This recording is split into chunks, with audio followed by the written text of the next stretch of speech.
Thank you everyone for joining. We're really excited for this discussion this morning or afternoon, wherever you are. We have Brad Thies, founder and president of BARR Advisory, and Alex Tauber from Veer Technologies, CEO, and we are going to be talking about how to scale your startup with a SOC 2. So I will let you two take it from here. Thanks, Alex and Brad. Happy to do it. Thank you. Thank you. And yeah, appreciate Alex, you being here. I'll go first and just introduce myself, and then would love for you to introduce yourself to the group. And I do want to kick it off and say that we can make this interactive as you guys want to make it. It's going to be, starting off, Alex and I will really start talking about just our relationship that we've had over the past few years and how we've gone to help scale the business. And but certainly as questions come in, if you guys want to raise your hand, Michelle will be moderating, and certainly feel free to use the chat feature in Zoom that we'll be moderating as well and looking at. So with that said, I'll kick things off. Like Michelle said, I'm Brad Thies. I'm founder and president of BARR Advisory.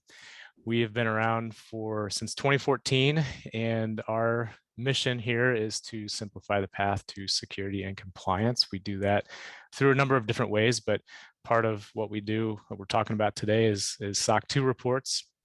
We also have another side of our business that focuses on consulting with chief information security officers. Gives us that nice perspective, not only doing the audits, but also rolling up our sleeves and doing the work ourselves as well. Obviously, we can't do both for the same client, but it gives us that perspective so we can help clients like Alex at Veer to make sure that they're on the right path for success. So with that, Alex, if you can introduce yourself. Absolutely. Name is Alex Tauber. I live in the Bay Area. Bay Area is home. I think a little bit about myself. I'm originally from Ecuador, South America, but I'm an American. I was sworn in 18 years ago, and hopefully everybody that was involved in that still feels like that was the right decision. I graduated from Stanford Business School in '97, and I think since then I've started 3 companies. Veer is my 3rd company, and then when I haven't been starting companies, I've probably been one of a handful of people responsible for building the entrepreneurship curriculum at Stanford Business School, which is a place where I've also led some classes, and I've been exposed to many startups as part of what we do for entrepreneurship during those 8 years of involvement on and off. So that's a little bit about myself. Veer is my last startup. It's a SaaS startup. It's in the HR space. We're probably in trying to get product market fit. We've been at this for 3 years, and I think we're close. So our relationship with Brad and Brad's firm extends 2.5 years. We're going on the 3rd. They've done 2 audits, and they've also been kind of our thought partners for security. And I'll talk a little bit more about that later, but happy to answer any questions per Brad's instructions. You can ask him on chat. And there's no way why we can't make this as interactive as possible so that it's as beneficial for each of you as possible. That's it for me. Yeah, thank you, Alex. And there's really three themes that we really want to try to focus on today. And one is, if you've got to get a SOC 2 report, how can you make it more than just about the transaction? Sometimes that's table stakes. You get a contract, or MSA, or a security questionnaire, and SOC 2 might be one of those requirements. But how can we help make that more than just an end outcome from an engagement letter standpoint? Here's the SOC 2, but there's other factors that really come into play, and Alex will be curious about his thoughts about how, advice to the group, like how to make that more than a transaction. The second is, what is it about SOC 2 that can be an enabler? What is it about choosing an audit partner to be an enabler of the business? And then lastly is about the partnership. So different questions that you can ask. So I'll kick it off first. Maybe just in general, Alex, how did you start in this journey with thinking that you needed a SOC 2, and then what were some of those things that you did to educate yourself to move forward a few years ago?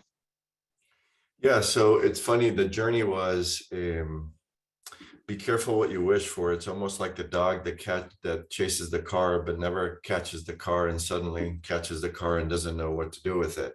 And in this case, the equivalence is we had a customer. We landed a customer that for us was a dream customer. And I still remember the buyer coming to us and saying, look, when you go through security at our company, please don't contact me. You have to get through that on your own.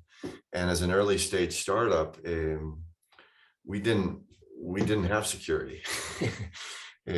So I think we are beyond the time when you can just kind of pretend you do, and that'll take you all the way. I think we're at a time when you really have to have the chops to develop this capability. And I think in an early stage company like us, I mean, we only have resources for so many things to be deep on and really develop true capabilities. And with regards to security, we needed a partner. So what we immediately did is what everybody does, which is you interview potential auditors, and you know nothing about that. But I think through the process of the interview, you try to educate yourself. And in my case, I was lucky enough to talk to Brad. And it was very clear from my discussion with Brad that even though coming into it, everything was price, it was very clear that price was a secondary consideration. That I thought after my conversation with Brad, that the value added that his organization could provide to us was beyond a written report. So to your question of how did we start this, we needed to, we were forced to, we caught the car that we wanted, and we needed to develop this into a capability.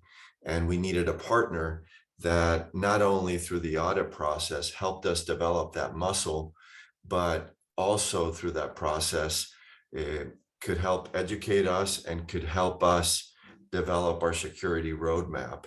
And the security roadmap for us is a living and breathing document that we do with Brad's organization during an audit, and we update them regularly after the audit as to what we're doing and how we're doing it. So it's a collaboration. I think the report is kind of table stakes right now. I mean, I think the value is so much beyond the report, but we can talk about that separately. That's how we got into SOC 2. We needed to have it. It was a customer requirement.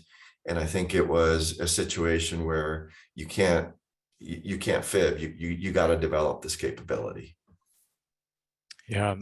And, knowing that you had to get that at the end of the game, what I really appreciate about you all is recognizing that the long-term piece of it. It's more, yes, to reduce friction in the sales cycle, to help win business, the SOC 2 is helpful, but then there's also other aspects of cybersecurity that you guys took seriously. And one of our values and how we look at our client base is that you have to care about cybersecurity first and foremost. The compliance is a good gateway into establishing a real security program, but you got to really be targeting that real security program versus just stopping at the compliance aspect of it. So I would love if you could maybe touch on that a little bit, and what your experience was like going from I need a SOC 2 report to now we're actually doing it. What was that experience like when we started working together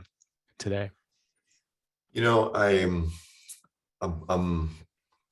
chuckling because I have some scar tissue with this. And before we engaged with Brad, I took the time to read all the SOC 2 Type 2 for 3 pillars, all the requirements. And it's easy to be overwhelmed. It is very easy to be overwhelmed. And I have a lot of friends who lead SaaS startups who, for them, it's really a check in the box. And I think for us, what we learned through the first audit was we were good enough but security was not a capability. And if we wanted to get the customers that we were shooting to have, security needed to be a capability, because it was clearly going to be a blocker if we didn't have it, a sales cycle blocker.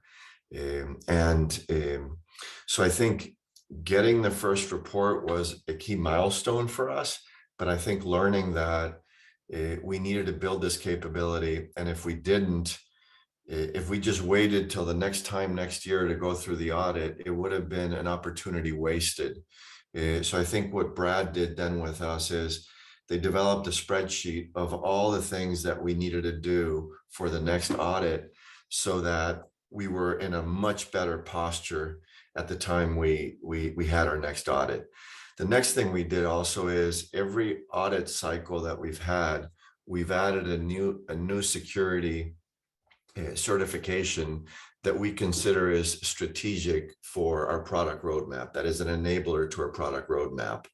So we have an example of that is we started with SOC 2 Type 2 report. Second year we did HIPAA, and we started doing some of the GDPR related security requirements.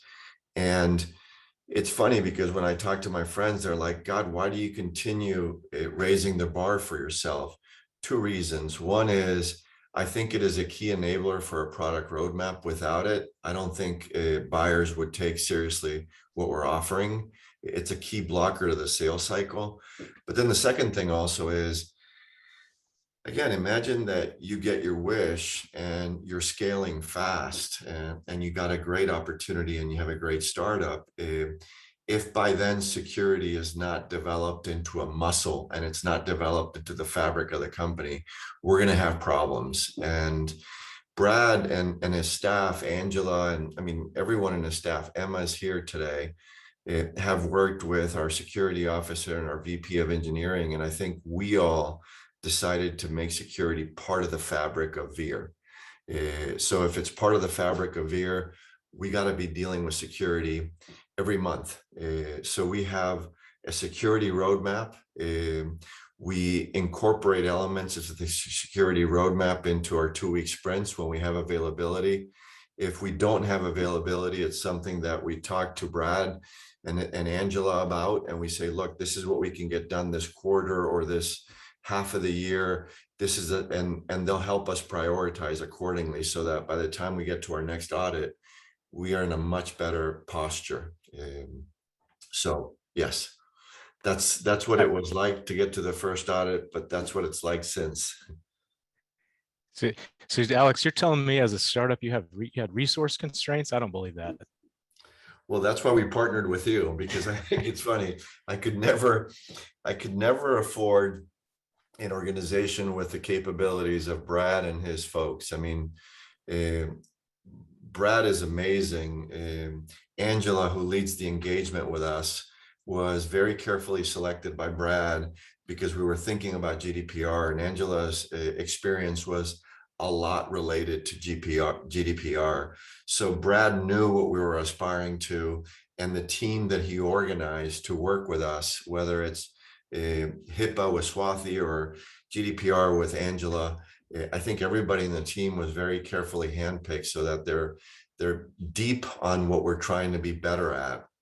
And we could never afford that.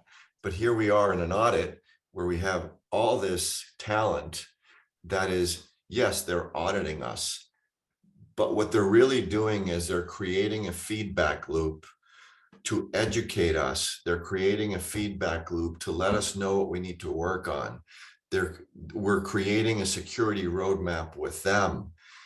So I think it's not a report. It's not an audit.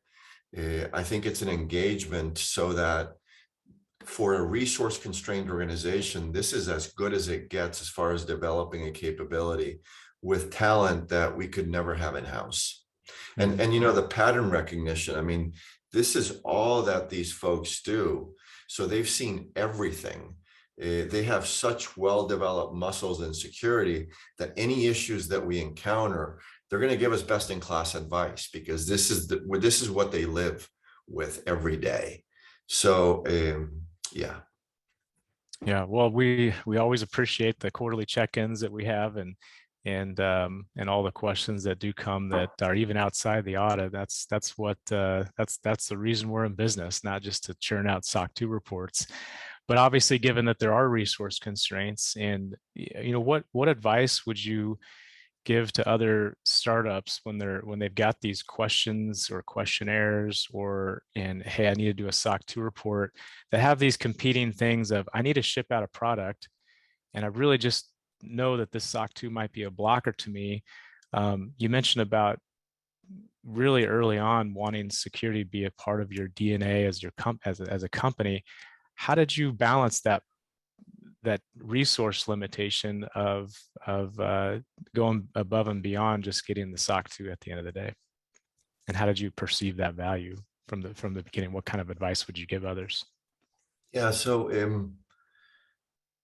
I think in our case, the utilization of our engineering team ebbs and flows. I mean, I think a key gating factor for us to be working on anything that is product related is, do we have a customer that's willing to pay for it today? And if we don't have a customer that's willing to pay for something today, we don't suffer fools hardly as far as developing things that we don't know if we're going to be able to sell. So we only develop things that we have customers who are willing to pay, that'll pay for it. That's what our engineering team focuses on. Having said that, there's ebbs and flows. So how do you incorporate security into the fabric of your company? I think two ways. One is, it's important enough that as a CEO of this company, culturally, I can't say that security is important if I don't make it important. If I don't make it important, everybody's going to, I mean, people are going to realize it's not important. So how do I make it important? I have a standing meeting every 2 weeks with my VP of engineering and our security officer, and we review our security roadmap every 2 weeks. There are times when we can't focus on anything on the roadmap because our engineering team, especially the folks that work with security, are just fully running flat out. They just don't have the bandwidth. So I think it's an issue of slotting things when you have availability. It's an issue of going back and forth with Brad as to, hey, this is what we can reasonably get done. This is what we can't. And then if we don't have the capacity to do it, just being ruthless about the trade-offs that we're making. Obviously, I think as we get closer to the end of the year, we know that we're going to have to go through an audit. So we try to get what we know we need to get done by then. But we have a year to get it done if we plan it accordingly. And if we use those ebbs correctly, we will have time. So Brad, in summary, the answer to your question is, culturally, I think it starts from the top. You have to make it important. You have to develop a series of rituals and cadence so that you communicate to people that it is important. We talk about it in the company once a month. And then secondly, you have the security roadmap, and it's really about using everybody's time wisely when you're going through ebbs to advance that roadmap, because we don't always have time. Does that make sense? Yeah, it certainly does make sense. And how I love the idea about culture as setting that culture within security, because we're a big believer that it's about the human element that matters. Yes, you guys as a platform, what you guys are doing might have sensitive data. Ultimately, that sensitive data is about individuals and looking at individuals that need to be protected. And I really enjoy our check-ins that we have often that really get down to that root cause of not only how do we meet this compliance requirement, but how do we make sure we're designing a product that keeps security in mind and really implements that as by design. I'm curious of, it's tough to really know that value of building security in your product at the beginning. But now that, fast forward to almost 3 years later, how is that unlocked potential new customers above and beyond just doing the SOC 2 report for the things that you did and invested in early on in your product when it comes to security? Yeah, I'm going to go on a tangent first, Brad, in answering that question, because you triggered something that I just realized. But I think then I'll pivot to answering your question squarely, because I think they're somewhat related. You started with culture, and I have something that I deeply believe in, is that we cannot be to the outside what we're not on the inside first. We handle sensitive data. Security is very important for customers or people that we aspire to have as customers. If we can't have that mindset internally, even though we say it to the outside, I think it's like customer service in any industry. If you don't treat your people right inside, and they're the front line to the customer, how do you expect them to treat the customers right? So that to me is the cultural element. A very important design principle, because I have many friends that say, look, I'll do the minimum with security, and then later on, I'll invest in it. How we architecture our product is very different with security in mind. And I think we all kind of see AWS, you're paying the toll. You're paying the toll every month to your cloud provider. And if you don't architecture your product correctly, your cost can get out of control. And I think from an architecture perspective, as you kind of develop your product roadmap, to be able to architect things that are very aligned with the security posture that you want to have, and B, it's architected elegantly so that you can keep your hosting and your cloud expenses manageable. I think those things are really important.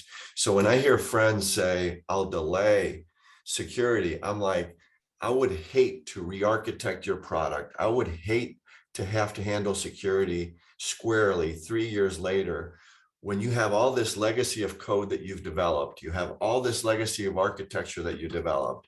It's not that easy. So I'll pivot now to your question as far as the enabler. Doing it right. I mean, it's funny because with our first customer, we did a great job of making the customer a very strong promoter of our company. And the customer wanted to buy more, but buying more meant dealing with more sensitive and delicate data. And in this customer's eyes, we had gone from a startup that really didn't have a product, and we were going to build a product over 9 months for this customer with the customer. Again, the principle that we don't build anything for which we don't have a customer that's willing to pay us for. But at that time, we really had to get up to speed with security. So when we signed the contract with the customer, we were flashing red. When we delivered the product to the customer, 9 months later, we were green. 18 months later, we were flashing green for their security department. We were one of the best vendors that they had as far as how we handle security. And the buyer found out about this. So when she asked for more Veer, and she knew that we would be handling sensitive data, it was a no-brainer for her to start the conversation of growing the relationship because of what we had done in security. Had we not done that in security, even if they were a strong promoter, we would not have been able to do what we did. Yeah, that's interesting. I'd like to unpack your first, you said a tangent. I think that's right on point though, is the security and privacy by design. For those that are not the founder or not the CEO of the company, sometimes it's being able to bring in some talking points to whoever's making that final decision on how to architect and how to really allocate very sensitive resources, scarce resources, I should say. What would you say for somebody that's not a founder, not in that seat of a decision maker, that that really wants to have a secure product, which I don't think anybody says, no, I don't want a secure product, but being able to prioritize that security by design and be able to sell that inside their organization to the key decision maker that might say, hey, we need that product out. Yeah.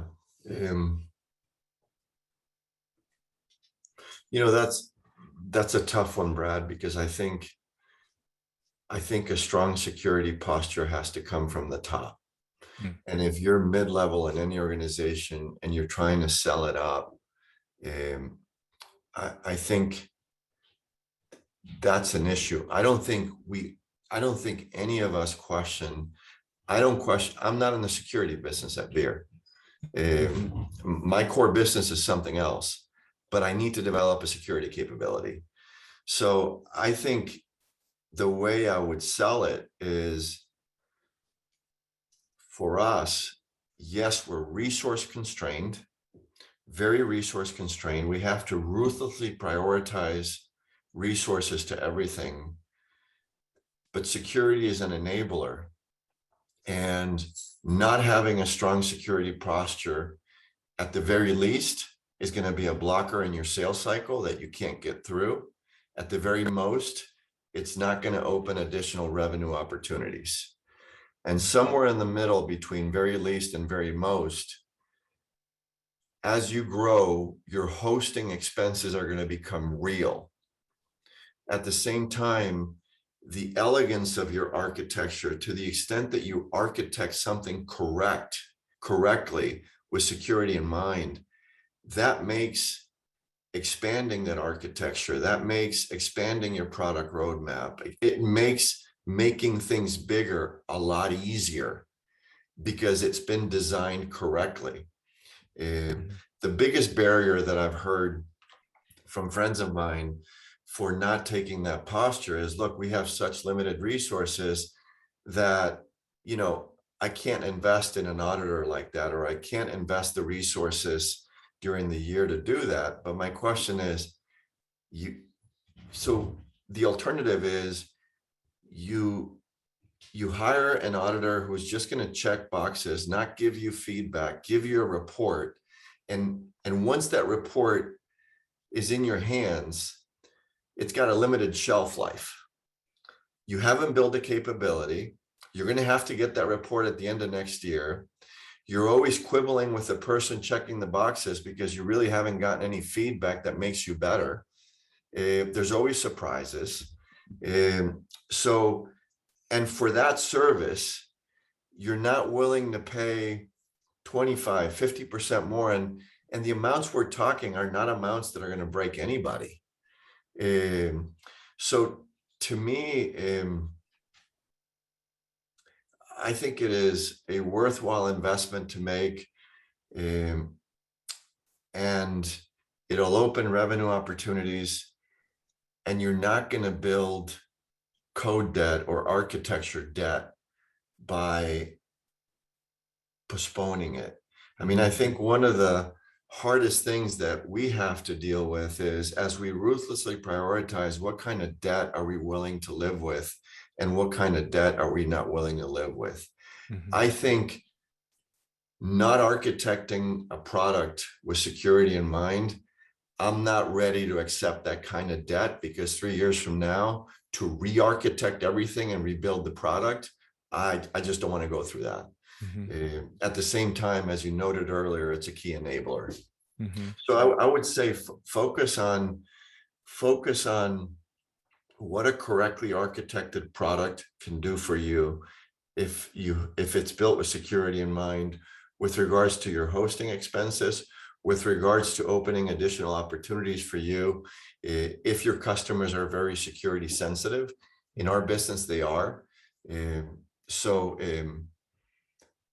I don't think any leader wants to, if someone was pitching this to me, the kind of debt that we would be incurring by not doing this way, I'm not ready to accept that, because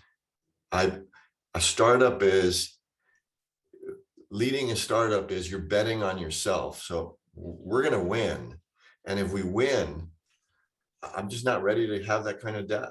Yeah. Well, I think that's well said with it starts at the top, and maybe this is a question geared towards the decision makers. People want to know how they can grow. How has the all the work that you've done and all the work that we've done together, how has Veer done? How has Veer grown because of that? I think with that first customer, we've been able to grow the subscription by 250%. It was on the back of making the customer a very strong promoter and on the back of having a strong security posture. Again, we handle sensitive data, very sensitive data. So without it, we can't get anywhere. I think on the face of making the customer a very strong promoter and growing the relationship, we have been able to get 3 more customers. And in our case, every customer that we get early on is a customer that we very carefully handpick because we think they're going to make our product better. So we not only want to sell something valuable to our customers, we want customers who we consider our leaders because we're going to learn from them. And in learning from them, because they're what we consider the best, they're going to make our product better. So I think it's been goodness because we are at a stage where it's not really about scaling as it is about creating the right product that has product market fit. Yeah. And I think security has been a key enabler to us doing that.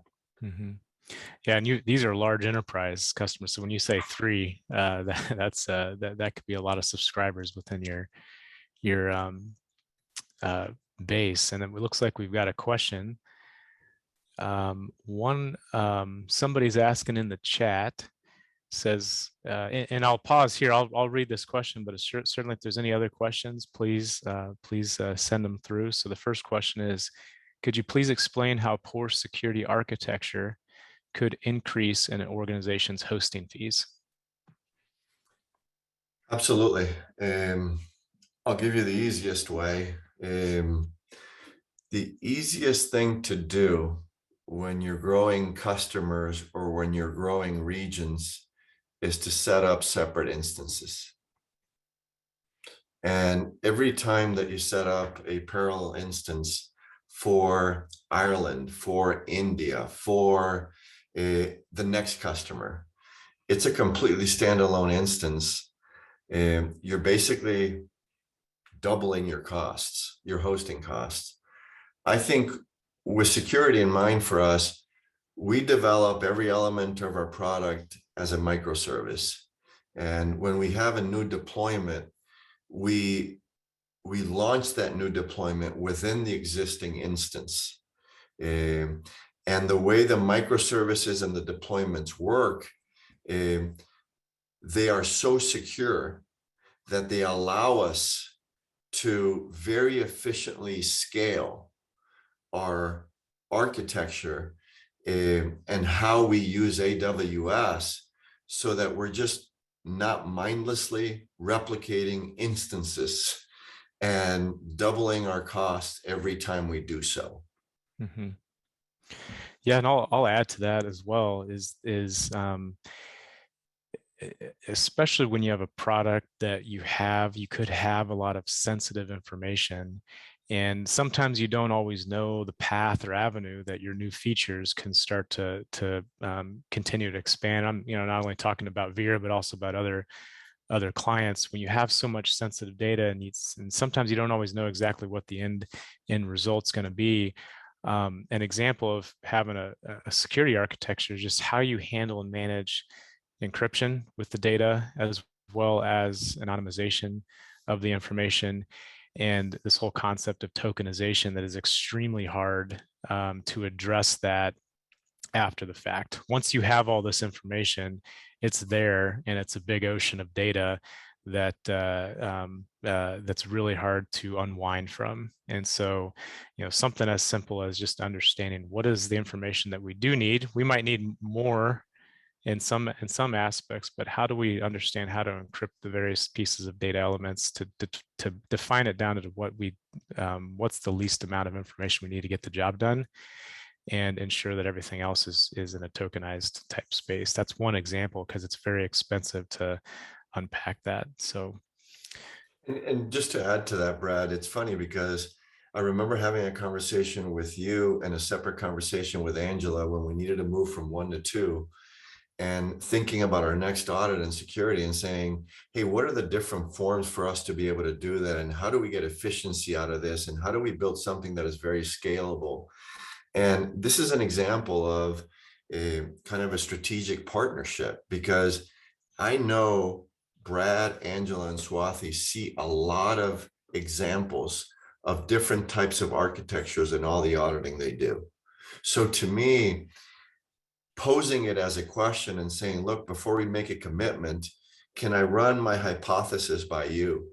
What are the underwater hidden rocks in this possible configuration? How should we think about it? I mean, that to me is gold. And it's funny because what you save in hosting expenses, what you gain by having a strong security posture, that to me dwarfs what you spend in an audit. mm-hmm. Well, thank you for that question. That was Maureen. Maureen, did we answer your question?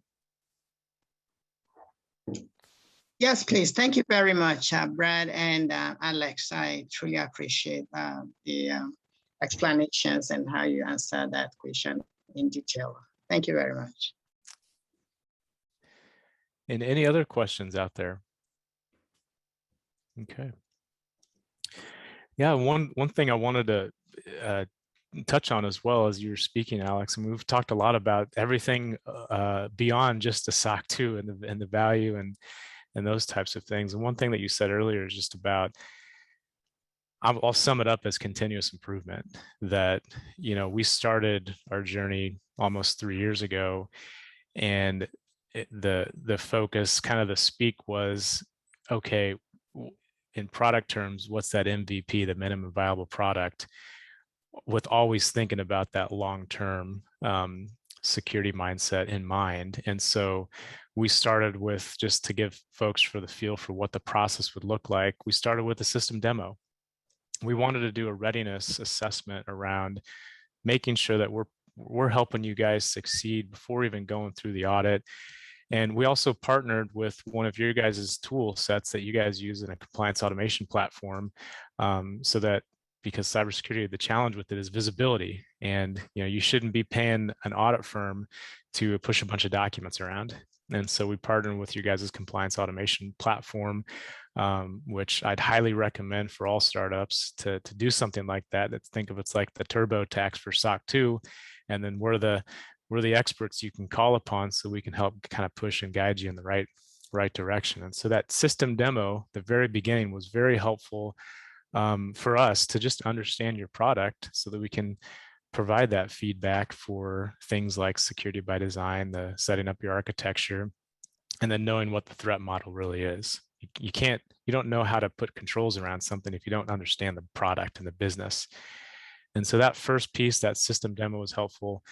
And then with continuing on with the readiness assessment, we had really 2 main outputs. One was, here's the things that you got to get done to get the SOC 2 out the door, to reduce that friction in the sales cycle. Here are the other things to help unlock and use security as a differentiator. These are those long-term things that you were speaking about, with continuing to improve and enhance your cybersecurity program in your biweekly sprints. And then, of course, we did the audit. We came back, we did the audit, and now you're talking about year 2.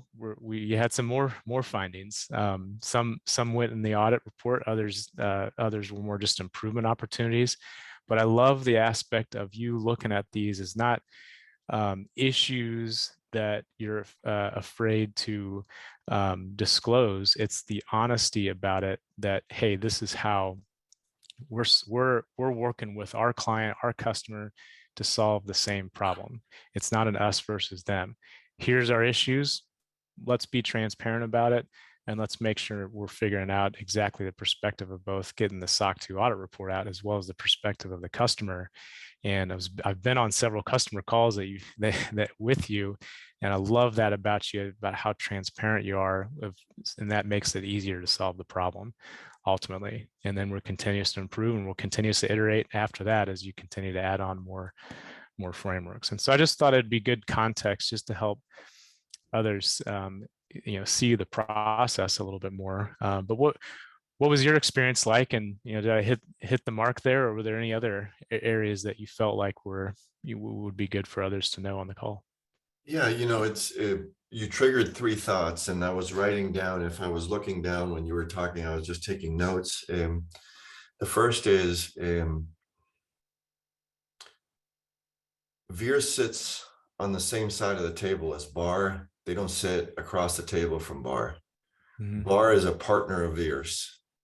The idea for today's chat was not Brad's idea. It was my idea reaching out to Brad.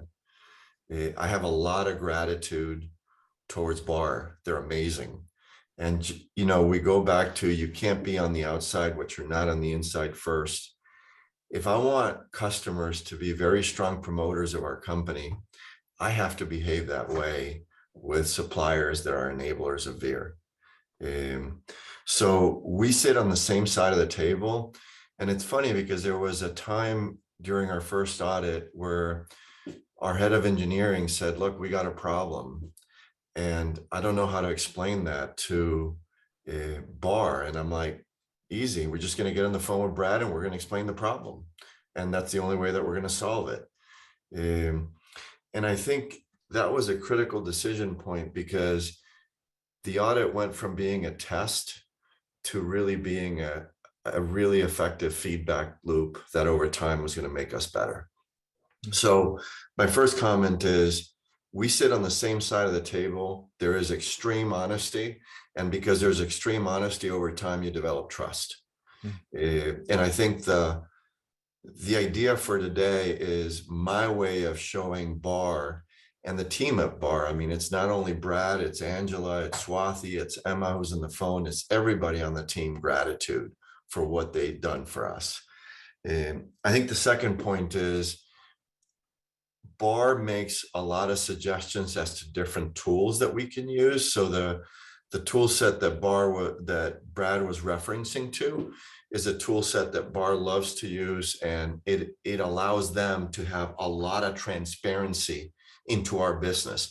Brad and his team know everything about security at Veer, because this system allows them to really get an X-ray of everything. And I don't mind exposing ourselves, because I'm exposing ourselves to our partner who are going to make us better. And that's the only way to get better.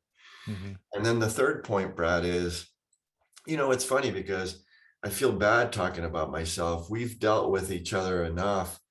You're putting tools in place for your team. You're scaling your team.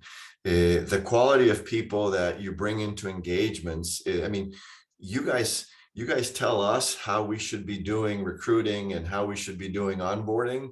But I honestly feel like with your team, the way you manage your business, you're a reflection of what you're telling us to be. So I feel bad talking about myself, because I feel like you're a mirror of what we're trying to do inside a BARR. So do you want to speak a little bit about that? Because you've scaled fast and you've been able to really attract some incredible people. You've been able to put systems in place that create a lot of leverage. So you're doing the same thing I'm doing. Well, yeah, now we're just talking as business owners here. And I think this is just more, more about the vision. There's, we leverage an operating system that we swear by, and it starts with that vision piece. And it starts with the core values that we've set. And that's such an integral part of the success it takes, not only to be a cybersecurity firm, but to be a business in general, that you've got to have very, very established core values, because when the going gets tough, you can start to drift away from those, but you got to have that anchor that comes back to those values. And, ours with unparalleled support, transparency, inclusion, future ready, and simplicity. really speak to all of the things that we want to do. So we don't need a SOC 2 set of criteria to support you as a client, or support anybody as a client, or support our partners, our community, our people. And so that's the starting point of the vision. And then we set up 3 different strategies that we had around that, that support that security mission. Is having security in a box. That's where it gets back to the compliance automation tool that you guys are using. We should be able to show up to a audit, and if everything's green and we trust the validity of that tool, that it should be, then we can provide that value add feedback above and beyond just passing the audit. So we really like to partner with those types of tools. The second is strategy that we have is around an ecosystem of partnerships. There's only so much we can do as a small business. And when you had a challenge, say with GDPR or other privacy, we had a very trusted partner that we brought in, and we knew that you would be able to hit the ground running with them. Not that we, not that we could just not figure out what you guys needed, but we felt like there's somebody else out there that could do a better job. And so we wanted to be your one-stop shop for that solution, and provided you with a few different partners. So that partnership and ecosystem is very important to us, and it helps our team feel like they're empowered to provide a full-on solution outside of just the SOC 2 report. It's more, there's more about it than just providing a SOC 2. And then the last piece is just having quality content.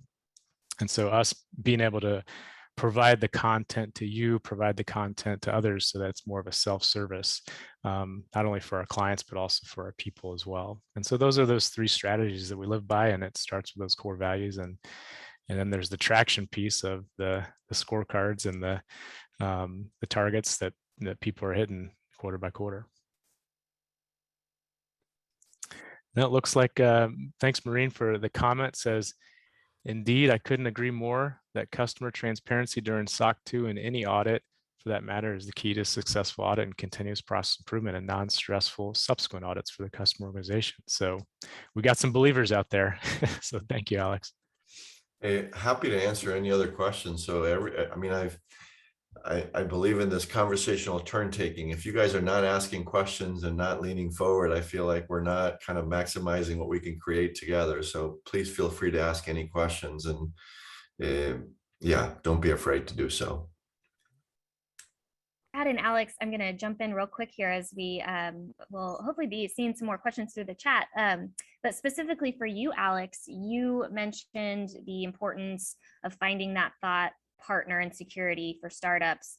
So for those on the call that might be at that point, that shopping around point, can you describe a little bit what you looked for in shopping around for that? I was, I was relatively clueless in hindsight. And I think, you're looking for a report, you care about price, but you have an open mind because you don't know a lot about this. So I think for me, kind of having a learner's or a beginner's mind to understanding what it is that we need to do and learning from this. And I think what attracted me to Brad was, instead of being efficient and just kind of mowing through this, I probably spent a couple of hours with Brad on the phone before deciding. And I did that. I spoke with others as well. I spoke with probably 3 or 4 other firms. But I think by the time, after 2 hours on the phone with Brad and after 2 hours of double clicking, I think I had a very strong sense of conviction. So what was important, I think what started as important ended up not being as important, because I spend enough time with enough folks learning about this to kind of have a positive unintended consequence of completely changing the way I thought about this and making the decision on very different principles that I started with. And by the way, when we made the decision, we knew it wasn't one audit. we knew this was going to be a many-year commitment. And we chose not somebody who could do today's audit, but someone that we could grow and they could grow with us. Again, that's after talking to Brad about this for 2 hours and interviewing the other folk, that was kind of our strong true north on how we thought of picking somebody. Yeah, and there's a great question by Paul. This is to you, Alex, and he asks, how did you handle finding security expertise to help you when BARR gave you the first gap analysis? Did you outsource that or bring it in-house? If I might just comment a little bit on that first, is obviously, we're your auditor. We have to be independent and objective, and so there's only so much we can do. We can offer observations and recommendations and kind of help guide. But that's why we have other. That's why I mentioned about the ecosystem of partnerships that we have that we definitely want our clients to tap into. And so, but I'll hand that question over to you, Alex. And how did you get your hands on finding that security expertise? What was it like for you? I just to start where you were at, I want everybody to know that BARR is our auditor. They're not our chief information security officer. And oftentimes in conversations, we talk about that fine line, because Brad is incredibly ethical and always wants to be on the right side of that line. So it's a constraint. But it's not really a constraint. I mean, we just have to be mindful of it because we have to work within certain parameters. With regards to the question, we don't outsource anything. Everything is in-house. I am very lucky to have engineers who are amazing, incredibly thoughtful, very deliberate in how, and Brad, you've met the two main ones that deal with security. They're just incredibly humble, thoughtful, deep in how they think, and kind of, they want to learn. I don't think anybody at Veer thinks that we know everything. We have a growth mindset here, and I think they have a growth mindset. Mm-hmm. So we don't outsource anything. We do everything in-house. And even if we may not be subject matter experts on something, we're going to become, that's the only way to become, is to do it ourselves. So we have an auditor who is also a very trusted party in helping us develop our security roadmap, is also a coach when we have underwater rocks that we have to deal with in security. But we're learning it, and we do it ourselves. Mm-hmm. I would add to that while maybe you didn't have all of the expertise in-house, you still drove that in-house because yes, your engineer was your chief information security officer, but what's very subtle but important is that you defined that. You define that as a part of their job, is that they're accountable as the chief information security officer. So they're wearing the CISO hat and they're wearing the engineering hat. And I'm speaking for all companies out there that don't have the budget or capacity for a full-time CISO. It starts with that, who's accountable within the organization for that first, so that they know if they're a constraint on expertise, they can raise that. They're the ones that are raising the hand and saying, I need some help here, whether they're calling us or needing a tool like Alex mentioned, or calling us for another partner to support. But yeah, that it starts with that accountability piece, and I like the way that you guys define that in their job description. Brad, something to add. It's funny because we talk about culture, and culture is really about how we behave, and do our feet really follow what we say. This chief security officer that Brad is referring to, he's a person who did not have a bank account before he joined Veer. He wanted to get paid in cash because he doesn't trust banks, and he doesn't know what banks are going to do with his personal information. He's a person he's not on any social media. he is so thoughtful about his data and his personal data, and he trusts very few people with it. And who you select as this person needs to be somebody that has the behaviors, that behaves in a way where security and privacy are extremely important to him. And this person, while a brilliant engineer, the way he manages his privacy and his security is like 4 standard deviations to the right. And so you choose a person who exhibits behaviors that are consistent with what you're trying to create, and then you empower that person. That person frequently is not afraid to speak truth to power. That person will correct me if I'm doing something that I shouldn't be doing. He feels empowered enough to do that. He owns it. And there's no friction in him owning it because he can hold anybody accountable for it. So it's choosing the right person and creating the right conditions on the ground so that it can be part of the fabric. Yep, well said. Paul, did that answer your question? Or is there anything else? Okay.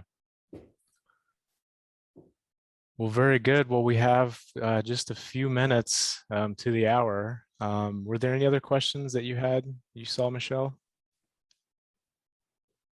No, I have not seen any more come through, but would love to give everyone the opportunity now to ask any final questions that you would like to hear from Brad or Alex. Okay. You know, one last thing, and while people, seriously, I don't know if we'll have this opportunity again, so I don't want anybody to have any regrets. Feel free to ask any question, but I think, you know,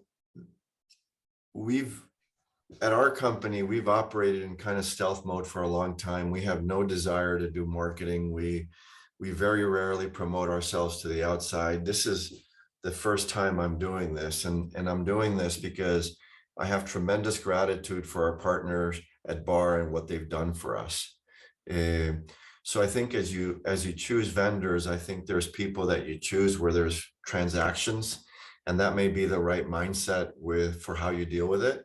But I think there's a few areas where, you know, moving from transactional to trying to find someone who can be a strategic partner may be the right mindset. And I think we do not have a vendor at Veer like we do who we have a relationship like we do with BARR. So it has served us well. It's the right long-term solution.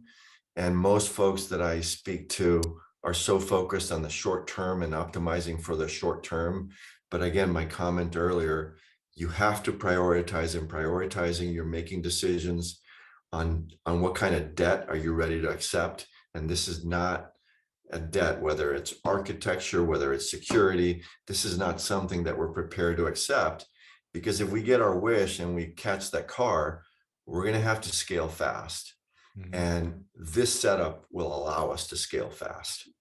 Mm-hmm. Excellent. And Paul, you had one other question. Was there an evolution of certifications for you? Is that specific to cybersecurity certifications? Was that question more towards our team?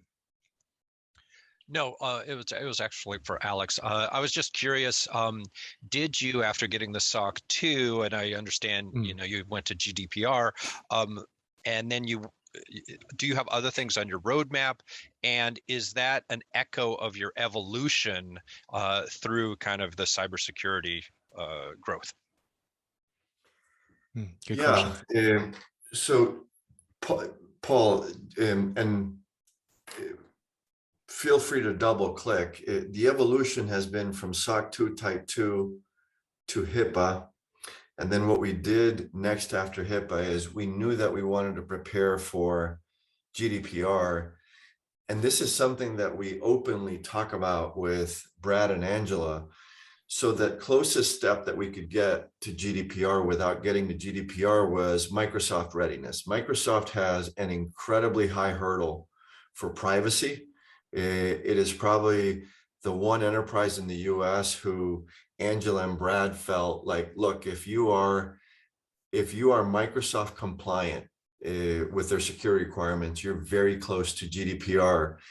And so we thought going from SOC 2 to HIPAA, then to Microsoft readiness, then to GDPR was the most logical evolution for Veer. That evolution was very aligned with our product roadmap. So we didn't pick that evolution because it just made sense. We picked it because it enabled our product roadmap and where we wanted to go. But the steps that we took to get there from a security perspective are things where I have a quarterly check-in with Brad. I'd say, look, this is what we're thinking. This is our product strategy. If this is our product strategy, what do you think we should do with security? So it's security was being responsive to where we wanted to take our business. Does that make sense, Paul? So in essence, security supported your strategic moves. Yes. It enabled. Yeah. And I'll add that there's so many frameworks and compliance requirements out there that's where day one, we wanted to get a very solid foundation first, so that as these other certifications or other privacy items came up, that it was more of an incremental lift of a mapping type exercise. It's that whole concept of test once, use many. We continue to use the same foundation that we're starting from when we're doing these assessments. And then, eventually, there might be plans to do ISO 27001, which is a very derivative of SOC 2. We might have plans to do 27701, which is really starting to become the de facto for GDPR. And those are the types of things that it makes it so much easier that we've had that solid foundation. We didn't just focus on SOC 2, we focused on what's that foundation that you can build upon. Paul, he's the brains behind security, so he said it a lot better than I could. Well, very good. Well, any other questions out there before we conclude? Any other thoughts, Michelle, or even Alex, from you? Okay. No, I mean, I think I've gotten to know Brad, and I think Brad's personal ethos is one that I share, which is, we stand on other people's shoulders, and we are where we are because of other people that helped us in our journey. So I think giving back is important. It's important to Brad. It's important to me. And hopefully by doing these things, we are giving back. And to the extent that you feel better about asking a question one-on-one after the session, ask the question, send it to Michelle. Michelle will forward it to Brad. And Brad, if I can help, I'm happy to help, because I think this is a hard journey, and making sure that we give back, because I know this is important to Brad. We've been helped by so many people, and that puts a responsibility on us to do the same for others. Yeah, well said. And that's just part of this also cybersecurity community. We can't be a us versus them thing, and it's definitely something that we're all in this together. So certainly echo that. If there's any other questions that came up after the fact, we're here to help. Thank you, Alex. Very gracious for your time today. We definitely appreciate all of your not only kind feedback, I think just also the value that you're providing to the folks on the call here, and looking forward to the continued partnership. And thank you for everybody who joined the call. Thank you, everyone. Any feedback that anyone has on how to make this better, because I intend to continue showing gratitude towards BARR, please give it to Michelle, and so that we can get better at this. Yes, and on that note, we will be sending out an email with a feedback survey. We'd love to hear about your experience with us today, in addition to any other topics you'd like to hear about from us. And we will also be including the recording of this webinar. So thank you all for joining and for your participation and insightful questions. And everybody enjoy the rest of your day. Thank you. All right. Thank Bye. you.